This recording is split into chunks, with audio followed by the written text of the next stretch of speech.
The idea of a Ford Bronco Heritage Edition seems absurd on its face. All modern Ford Broncos are throwbacks to the 1966 original.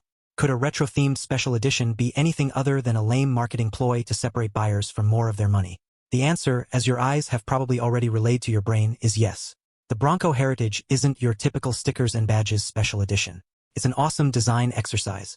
Splashes of white paint, steel front and rear bumpers, and steel-look wheels elevate the Bronco's good looks to high fashion. The aesthetic works magic on candy-colored Broncos, but even basic black becomes special with the Heritage treatment. Go ahead, Ford, have more of our money. Although there's no such thing as a value-price Bronco in 2024, you can justify the Heritage Edition as a good deal relative to the rest of the lineup. Build a base Big Ben trim with similar equipment and capabilities as the $53,740 two-door model photographed and tested for this story, and you'll spend roughly $1,400 more without replicating the vintage style. Heritage models come with 2 or 4 doors, manual or automatic transmissions, and 4 or 6 cylinders, but they're always well equipped with heated seats, passive entry, the Co-Pilot 360 driver assistance suite, and the Sasquatch package. That creatively named off-road kit turns the Bronco into a legitimate rock crawler with locking front and rear differentials, a front bash plate, a 2-speed transfer case with a pavement-friendly 4 auto mode, and 35-inch Goodyear Wrangler Territory MT tires that do as much for style as they do for capability. A Bronco on knobbies has so much more presence than one rolling on street tires. As tough as it looks, the Bronco is a big softie when it comes to road driving. The Sasquatch pack's longer suspension travel and softer tire sidewalls soak up road impacts with a relaxing squish. As you brake, corner, and accelerate, the 4,712-pound two-door dives, rolls, and squats. Don't call it sloppy, though.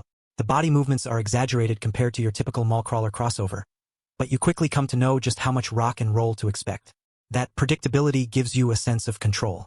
Along with steering that places the truck exactly where you want it, the combination of softness and precision makes the Bronco Heritage drive a lot like a Bronco Raptor without the power. The populist powertrain in our test vehicle combines a 10-speed automatic transmission with a 300-horsepower turbocharged 4-cylinder that delivers punchy performance. We rode the Bronco to 60 miles per hour in 7.3 seconds at the test track and held on for a nose-down 133-foot stop from 60 miles per hour. Not bad for an overweight off-roader with the base engine. The optional 2.7-liter V6 unlocks another 30 horsepower for an extra $2,145, but that strikes us as a lot of money for not a lot of power.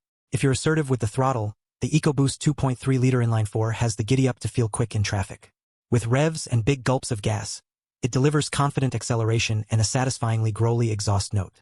Just be sure to budget for the V8-like fuel economy. Between the squishy fun suspension and the high-energy engine, the Ford Bronco Heritage Edition is a delightful little toy for big boys and girls who never grew up. It's also an escape for those of us looking for any chance to push back against our adult responsibilities. In another nod to the 1960s, the Bronco is the rare modern two-door that you can use as a family vehicle. The rear seat offers plenty of space for 2 kids capable of buckling their own seatbelts, and there's reasonable cargo space behind them for daily errands. In a Target parking lot at rush hour, the 100.4-inch wheelbase makes the two-door Bronco as easy to park as the Ford Bronco Sport Cute Uda. A white dashboard and throwback Bronco script logos carry the retro theme into the cabin, where you'll find the Heritage Edition's single design miss. The cloth seats are supposed to evoke plaid, but they manage to look neither vintage nor modern. If they remind us of any time period, it's some forgotten moment in the mid to late 90s that has yet to become fashionable.